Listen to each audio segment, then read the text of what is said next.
चलो just we will see introduction, फिर थोड़ा इंट्रोडक्शन देखते हैं, फिर नेक्स्ट क्लास में देखेंगे लिमिट्स एंड डेरिवेटिव्स। ओके, तो सबसे पहले तो it is very important chapter, और ये चैप्टर में से कुछ भी डिलीटेड नहीं है, पूरा ही चैप्टर करना है।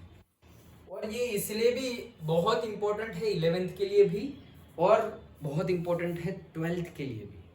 12th के लिए जो कंटिन्यूटी वाला जो पूरा डिस्कशन होगा, तो वो उसमें लिमिट आनी चाहिए, नहीं तो नहीं होगा। तो उस केस में भी वो आने के लिए भी ये चैप्टर आना चाहिए। वो 12th में जो हम पढ़ेंगे कंटिन्यूटी, उसके लिए भी ये चैप्टर आना चाहिए। तो it's very very important chapter. Okay, कई चीज़ें इसमें ऐसी है जो 11th में देखनी है, कई चीज़ें हमें 12th में देखनी है। सो कहने का मीनिंग है बहुत ही इंपॉर्टेंट चैप्टर है। ओके चलो, दो ही एक्सरसाइज है। पहली एक्सरसाइज लिमिट्स के ऊपर है, दूसरी एक्सरसाइज डेरिवेटिव्स के ऊपर है, and then miscellaneous. But very vast concept, वैसे बोल दिया दो एक्सरसाइज, बट बहुत वास्ट कंसेप्ट है। तो पहले लिमिट की बात करते हैं। लिमिट मतलब जैसे हम बोलते हैं यार तेरी लिमिट में रह, ठीक है मतलब कि बाउंड्री। ओके, कि सबकी बाउंड्री होती है, रेखा होती है। वो भाई ये घर की दहलीज के बाहर पाँव मत रखना ऐसे ओके, तो एक लिमिट है कि भाई ये लिमिट, ये इतने टाइम की लिमिट है भाई, 8 बजे का लिमिट है तुम्हारा, टाइम लिमिट 8 बजे से पहले घर में आ जाना। अगर कॉलेज में गए तो हॉस्टल का भी टाइम लिमिट होता है। बाहर घूमने गए तुम डे टाइम में, तो भाई 7 o'clock से पहले, 8 o'clock से पहले आ जाना। हम जब थे तो बिट्स पिलानी में जब मैं पढ़ता था तो वहाँ पर भी टाइम लिमिट था। तो वो टाइम लिमिट के बाद अगर तुम आओ तो यू नीड परमिशन, कोई भी पर्टिकुलर प्रोफेसर की परमिशन हो तभी तुम अंदर आ सकते हो। अदरवाइज तुम्हारा ये जो आईडी कार्ड है वो रख लेंगे वो लोग, और फिर डीन के सामने जाना पड़ेगा, वो प्रोसीजर होगी। ओके, कि भाई क्यों लेट आए एंड ऑल, क्योंकि ऐसे नहीं कि घूम सकते हैं जैसे मन हो वैसे। बड़ी बड़ी कॉलेजेस में ऐसा होता है सब प्रोसीजर। अगर इफ़ यू आर स्टेइंग, मतलब देखो बिट्स में कैसा रूल था पता है, इफ़ यू आर लोकल, मतलब तुम लोकल वहीं के हो, तो भी तुम्हें हॉस्टल में रहना है। वहीं के हो, तुम बोलोगे कि सर मेरा कॉलेज यहीं है और मेरा घर भी यहीं है, तो मैं हॉस्टल में क्यों रहूँ, घर में नहीं रहूँ, कॉलेज टाइम पे आ जाऊँगा, कॉलेज खत्म होते ही चला जाऊँगा। नहीं, कंपल्सरी। क्यों? वो एनवायरनमेंट मिले तो घर पे कितनी सारी चीज़ें होगी, ये वो सब कुछ नहीं, पढ़ाई लिखाई और तुम्हारा इन्वॉल्वमेंट यही रहना चाहिए। That is the great things. Okay चलो, कहने का मीनिंग था लिमिट। ओके, तो लिमिट मतलब बाउंड्री, कोई भी चीज़ हो उसकी बाउंड्री होगी। तो हम मैथ्स की टर्मिनोलॉजी में लिमिट्स देख रहे हैं, लिमिट्स एंड डेरिवेटिव्स। यस, तो मैथ्स की टर्मिनोलॉजी में हम लिमिट्स देख रहे हैं। तो जैसे कि मेरा कोई एक फंक्शन है f of x is equals to,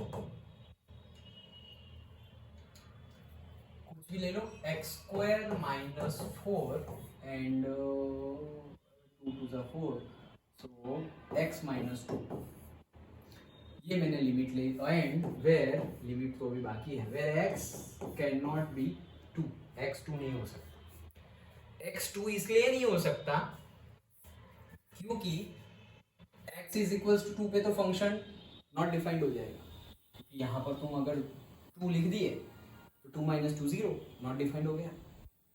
समझ में आया? नीचे 0 मतलब नॉट डिफाइंड, जैसे हम इनफाइनाइट लिख देते हैं। ओके, सो 2 पे फंक्शन डिफाइंड नहीं होगा, तो हमें पहले से लिखना है x is not equals to. Done. अब आगे क्या कर सकते हैं, आगे इसके हम लिख सकते हैं कि भाई x minus 2 and x plus 2, x square minus 4 के हम x स्क्वायर माइनस 4 को हम इस तरह से लिख सकते हैं, सिंप्लीफिकेशन। और ये x माइनस 2 तो है ही। नाउ वी कैन, हाँ अगर 4/0.0 हुआ तो वही केस है। देखो 0/0 नहीं हो सकता। ये देखो, ये x माइनस 2 और ये x माइनस 2 कट, बाकी क्या रहा, x प्लस 2। ये x माइनस 2 और x माइनस 2 हम कब कट कर सकते हैं, जब x should not be equals to 2, जब x 2 नहीं होगा तभी कट कर सकते हैं। अगर 2 हो गया तो 2 minus 2 0, 2 minus 2 0, 0/0। तो तुम ऐसा कर रहे हो, 0/0, दोनों 0 को कट किया इज इक्वल्स टू 1। ओ भाई के ऊपर नीचे सब कुछ कट कर दिया, सब कट हो गया तो 1 आंसर, तो 1 आंसर तो आ गया, but this is wrong. Okay तो 0/0 कट हो गया, जैसे कि हम ऐसे करते हैं कि 5/5, तो 5/5 कट हो गया और आंसर 1 आ गया। ओके तो वैसे 0/0 कट होता है। ओके तो वैसे वो गलत हो जाएगा। सो दैट्स व्हाई हमें पहले से लिखना पड़ेगा x is not equals to 2। Done. ये लिखा है।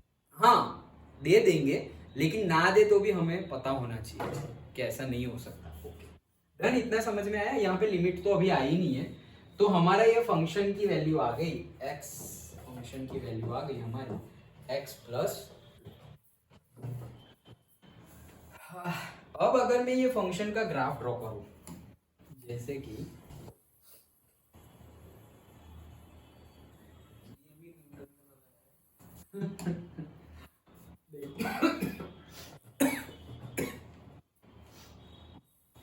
हाँ तो सपोज ये मैं फंक्शन का ग्राफ ड्रॉ करूं, तो से 1 2 3 4, सपोज ये 0 है, देन 1,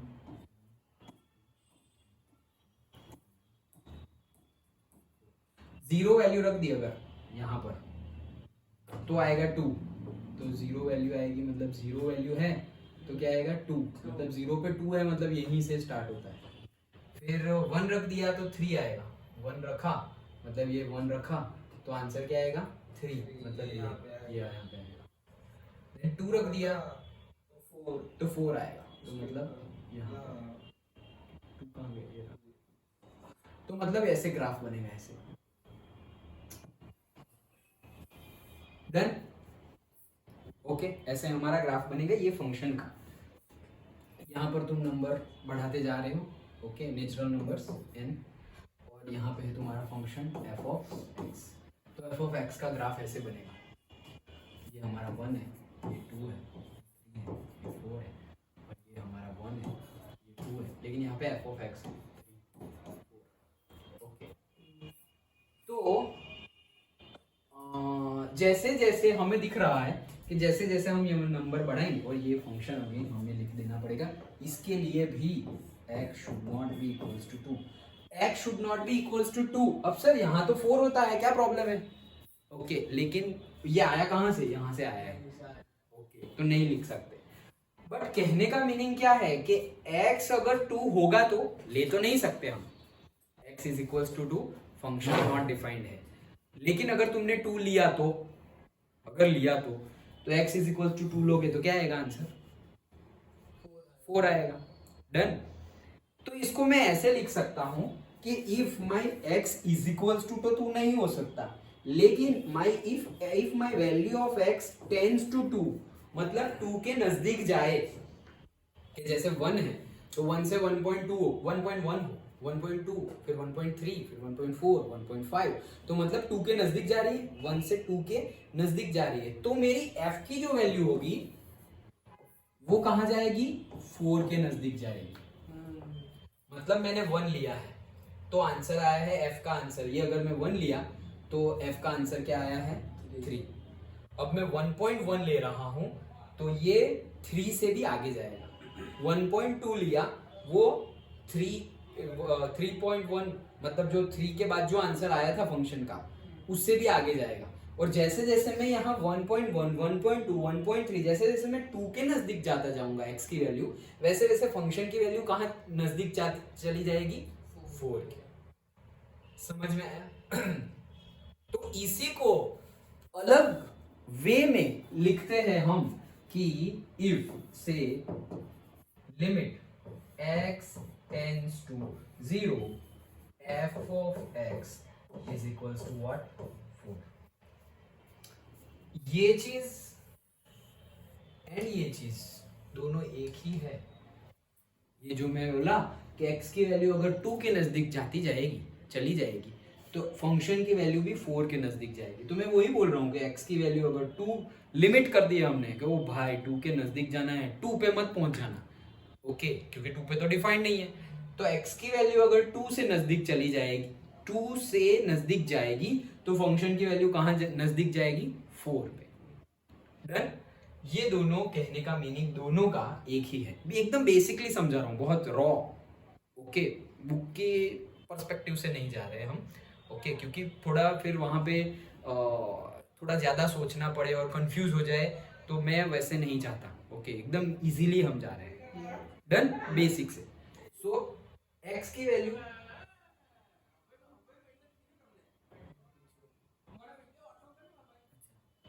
एक्स की वैल्यू 2 के नजदीक जाएगी, तो फंक्शन की वैल्यू 4 के नजदीक जाएगी। अच्छा, अब मैं बोल रहा हूं कि x की वैल्यू 2 के नजदीक जाएगी, तो ये 2 है, तो x की वैल्यू 1 से अगर 2 के नजदीक जा रही है, तो फंक्शन की वैल्यू कहां पर 4 के नजदीक जाएगी। ओके, फंक्शन की वैल्यू 4 के नजदीक जाएगी। लेकिन यहां पर एक ट्रिक है। क्या x की वैल्यू 2 के नजदीक जा सकती है, तो x की वैल्यू जैसे अभी यहां से ऐसे गई, तो वो 2 के नजदीक जा रही है, 1 से 2 की ओर जा रही है। बट सर x की वैल्यू तो दूसरी साइड से भी 2 के नजदीक जा सकती है, जैसे कि 3 से, पहले से ही 3 वैल्यू है और अब तुम उसकी वैल्यू डाउन जा रहे हो, तो भी 2 के पास जा सकती है। तो फंक्शन की वैल्यू तो 4 ही आने वाली है, लेकिन x तुम 2 पर जा रहे हो, 2 के नजदीक जा रहे हो, तो 2 के नजदीक तो तुम लेफ्ट साइड से भी जा सकते हो, 2 के नजदीक तुम राइट से भी जा सकते हो। तो यही चीज को अलग अलग वे में लिखने का भी तरीका है। कैसे? लिमिट x टेंस टू 2, लेकिन कौन सा 2, कहां से जा रहे हो, से लेफ्ट से जा रहे हो, तो मैं 2 के ऊपर माइनस लिख देता हूं। ओके, एंड यहां पर फंक्शन की वैल्यू, तो उसकी वैल्यू आएगी क्या, 4 ही आएगी। और दूसरा कि लिमिट, ये कलर दिख रहा है क्या, लिमिट x 2 के पास ही जा रही है, लेकिन कहां से, राइट से, तो प्लस साइड से जा रहे हैं, और यहाँ पे आ गया f ऑफ x, तो इसकी वैल्यू भी क्या आएगी, 4। लेफ्ट से 2 पॉजिटिव होगा ना? नहीं, मतलब लेफ्ट से यहां से जा रहे हो तो पॉजिटिव होगा, तो मतलब ये 2 के नेगेटिव साइड से जा रहे हैं ना, 2 से 1 छोटा है, 1 से 0, 0 से -1, वैसे तो 2 की पर्सपेक्टिव से हम नेगेटिव साइड से आ रहे हैं, तो इसलिए 2 माइनस। Done, okay. सो ये और ये दोनों सेम ही है। सेम है मतलब कब सेम है बोल सकते हैं, जब तुम ऐसा बोलो कि इसे, फिर ये लेफ्ट हैंड से जा रहे हो, तो इसे हम बोलेंगे left hand limit, left hand limit, और इसे बोलेंगे राइट हैंड लिमिट।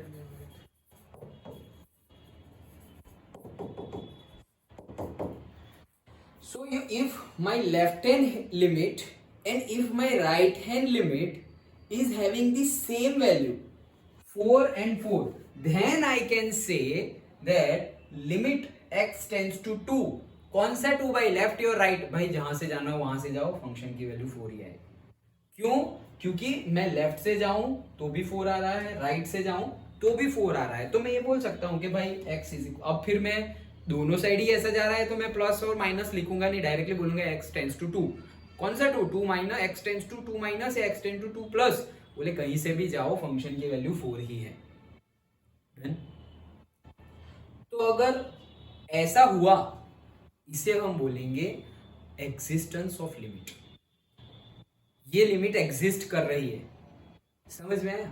इसे बोलते हैं हम एग्जिस्ट, यही है लिमिट का कंसेप्ट पूरा जो हमें समझना है, यही है। क्या कि x की वैल्यू तुम नेगेटिव से जाओ या x की वैल्यू पॉजिटिव से जाओ, अगर एक ही फंक्शन की वैल्यू आ रही है, तो तुम दोनों ना लिखकर एक ही लिख सकते हो कि x tends to particularly 2, minus से जाओ या प्लस से जाओ, तुम्हारी यही वैल्यू आने वाली है। और अगर ऐसा होता है, तभी हम बोलते हैं कि लिमिट का एग्जिस्टेंस है, the concept of existence of limit. अगर ऐसा नहीं होगा तो वी कैन नॉट से लिमिट एग्जिस्ट, हम डायरेक्टली बोल देंगे लिमिट डज नॉट एग्जिस्ट। जैसे कि अगर कोई एग्जांपल ले ले, हम कहीं ले ले कोई,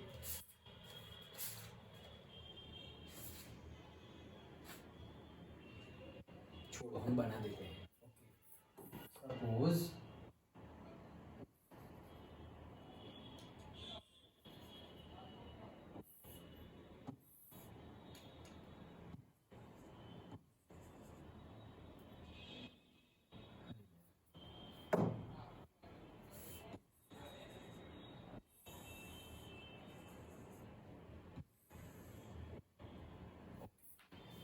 तो हमारा कोई फंक्शन है, से f ऑफ x।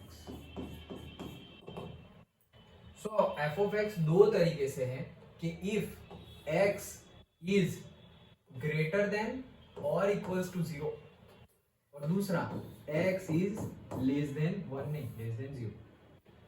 डन, समझ में आ रहा है? ये हमारा एक्सिस ही है ऐसे, इसकी वैल्यू है से 1, इसकी वैल्यू है 2। डन, तो ये हमने एक फंक्शन बना दिया। तो से f of x is equals to, अगर ग्रेटर देन और इक्वल्स टू 0 है, मतलब कि 0 या उससे ज्यादा की वैल्यू x की, तो ये सारी ज्यादा वैल्यू है और ये है 0 वैल्यू, तब x की वैल्यू क्या है? f of x 2। कब? ये केस में। और हम बोल रहे हैं x इज लेस देन 0। देखो इसलिए मैंने ये यहाँ पे रेड कलर नहीं किया है, अगर रेड कर देता तो वो 0 भी इंक्लूड हो जाता, जैसे यहाँ किया है तो 0 इंक्लूडेड है। वो हम सीखे थे ना, याद है ना?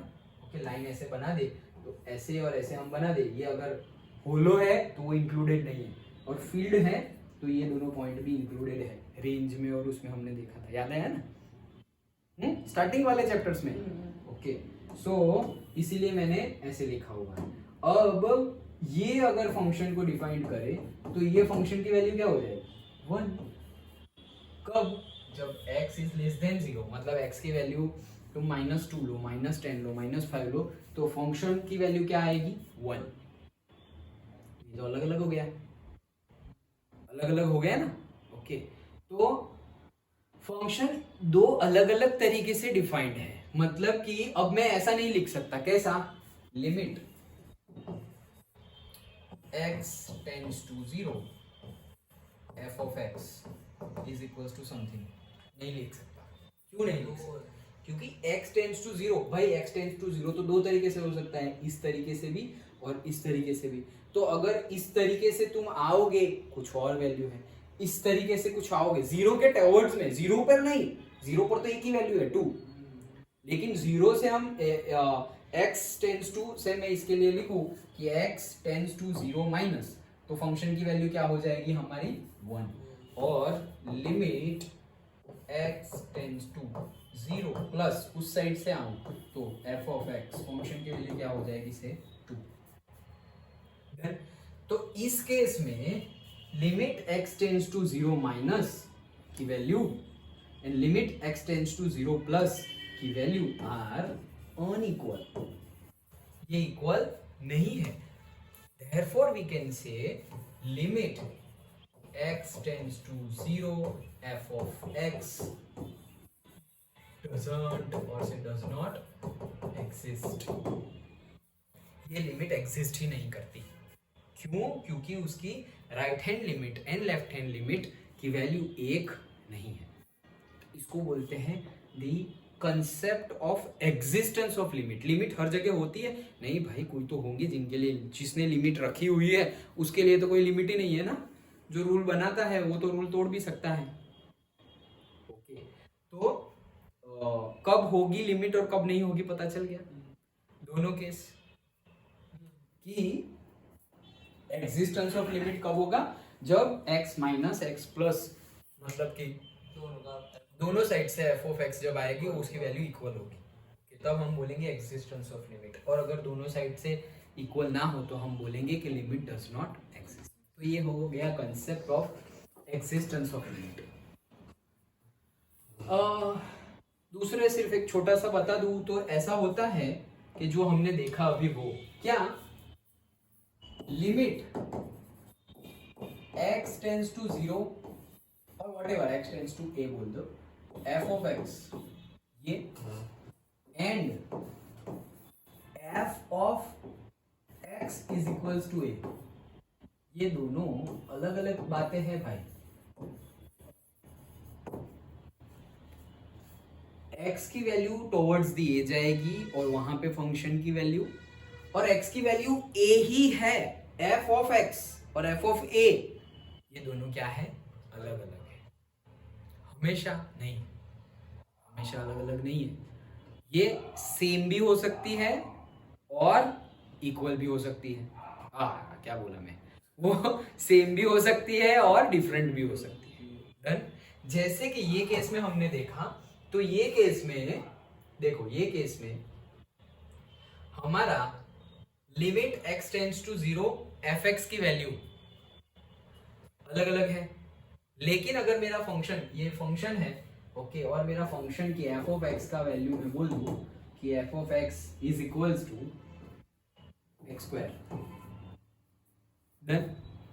तो f ऑफ 1 लिखूंगा तो क्या आएगा 1, f ऑफ 2 लिखूंगा तो क्या आएगा 4, ओके। तो वो और ये वैल्यू तो ऑब्वियसली ये तो limit he does not exist, लेकिन कोई और भी केस हो जहां पे लिमिट है, जैसे कि ये लिमिट है तो f ऑफ 2 माइनस करूँ या f ऑफ 2 प्लस करूँ, वहां पे क्या आ रहा है 4 आ रहा है, डन। अब यही केस में मैं अगर फंक्शन डिफाइन कर दूं कि मेरा फंक्शन है x का स्क्वायर, तो अब देखो अगर मैं यहां पर 1 लिखूं तो 1 का स्क्वायर क्या आ जाएगा 1। तो f ऑफ x और लिमिट f ऑफ x दोनों डिफरेंट हो गए। यही करे 1 छोड़ दो 2 लिखते हैं क्योंकि ये 2 माइनस और 2 प्लस है, तो limit x tends to 2 f of x है, लिमिट f ऑफ x, तो वहां x टेंड्स टू 2 है, वो उसकी वैल्यू क्या आई 4। और मैंने अगर फंक्शन लिया है ऐसा, यहां पे मैं अगर 2 लिखूं तो यहां पर भी वैल्यू क्या आ जाएगी 4। इस केस में लिमिट, एक केस कैसा हो सकता है ऐसा कि भाई limit x tends to a f of x and f of x is equals to a, f of x और f ऑफ a दोनों की वैल्यू सेम है, तो ये उसका एग्जांपल है। वैसा भी हो सकता है कि f of x is equals to x minus 1, ये मेरा फंक्शन है। अब जो सेम एग्जांपल था limit x tends to a f of x is equal, that is equals to होना चाहिए लेकिन इक्वल टू नहीं है, क्यों? यहाँ पे डाल के देखो x is equals to 2 minus x is equals to 2 plus, मतलब 4 आ रहा है, मतलब limit x tends to 2, limit x tends to 2 function की वैल्यू क्या आ रही है 4 आ रही है। लेकिन वही अगर मैं यहाँ पर डायरेक्टली 2 वैल्यू डाल के देखूं फंक्शन में तो 2 माइनस 1 1 आ रही है, ये वैल्यू और ये वैल्यू अलग अलग है, तो दोनों केस हो सकता है, दो केस है समझ लो, ओके। तो limit x tends to a f of a that can be equals to f of a and that can also be not equal to f of a। समझ में आया? दोनों अलग अलग चीजें हैं, लेकिन न्यूमेरिकल्स में ऐसा हो सकता है कि दोनों की वैल्यू एक ही आ जाए और दोनों की वैल्यू अलग अलग है, दोनों केस पॉसिबल है, जरूरी नहीं है दोनों का मीनिंग अलग अलग है कहने का, ओके, क्योंकि यहाँ पर डिफरेंट वैल्यू आएगी, यहाँ पर फिक्स्ड वैल्यू है। Limit x tends to 2 minus, तो हम ऐसा भी लिख सकते हैं कि भाई 1 2 माइनस मतलब लिमिट x, यहाँ पे हम क्या लिख सकते हैं 1 भी लिख सकते हैं, यहाँ पे 1 नहीं लिख सकते, वहाँ पे 2 बोला है तो 2 ही लिखना है, f ऑफ 2 मतलब f ऑफ 2, वहाँ पे f ऑफ 1 नहीं, वो अलग हो जाएगा फंक्शन। तो दोनों का मीनिंग अलग है लेकिन दोनों की वैल्यू सेम भी हो सकती है और दोनों की वैल्यू डिफरेंट भी हो सकती है, समझ में आया? सो इतना देखते हैं आगे, एरिथमेटिक लिमिट्स एंड ऑल सब देखना है। बेसिकली तुम्हें लिमिट्स में देखना है आइलेट, okay. So inverse trigonometry function वो 12th में है, क्योंकि अभी तो हम इनवर्स ट्रिग्नोमेट्री फंक्शन पढ़े ही नहीं ना, अभी तो ट्रिग्नोमेट्रिक फंक्शन सब पढ़े हैं आगे जो पढ़े वो, तो ये तो अभी हमारा है नहीं, ओके। सो और लॉगरिथम हमें पढ़ना है और एक्सपोनेंशियल भी हमें पढ़ना है, ये मिसलेनियस और उसमें पूछा जाएंगे तो ये हमें पढ़ना है। बेसिकली जो हमारी एक्सरसाइज है उसमें हमें एरिथमेटिक एंड ट्रिग्नोमेट्रिक फंक्शंस के बारे में देखना है, arithmetic functions and trigonometric functions, ये लॉगरिथमिक फंक्शन है या एक्सपोनेंशियल फंक्शन है, एंड आई मतलब इनवर्स ट्रिग्नोमेट्रिक फंक्शन, ये सबका लिमिट हमें आना चाहिए आइलेट का, okay. Inverse trigonometric function, logarithmic function, arithmetic function, trigonometric function and exponential function, okay. लेकिन सबका आना चाहिए, मतलब सिलेबस के अकॉर्डिंगली हमारा मेनली ये दो ही है, ए एंड टी, लेकिन कई कई जगह पे जो जो न्यूमेरिकल में आएगा लॉगरिथमिक एंड एक्सपोनेंशियल उसका हम करेंगे, अगर नहीं आएगा तो नहीं करेंगे, डन। और इनवर्स ट्रिग्नोमेट्री तो हम 12th में ही देखने वाले हैं, अंडरस्टूड? तो ये हमने बेसिक पढ़ा कि भाई कंसेप्ट ऑफ लिमिट पढ़ा पहले, फिर concept of existence of limit, कब लिमिट एग्जिस्ट करेगी और कहीं नहीं, कब नहीं करेगी वो देखा, and limit x tends to a f of x की वैल्यू f ऑफ a से सेम भी हो सकती है और एफ ऑफ ए से डिफरेंट भी हो सकती है, वो हमने देखा। अंडरस्टूड? ओके, तो इतना रखते हैं, आगे का नेक्स्ट क्लास में। अंडरस्टूड? ओके, तो बहुत बेसिकली मैंने तुम्हें सब डिफाइन किया कि फिर बहुत ज़्यादा कन्फ्यूजन ना हो, क्योंकि बहुत सारे कंसेप्ट है लिमिट में, तो हम सारे स्टेप बाय स्टेप देख लेंगे।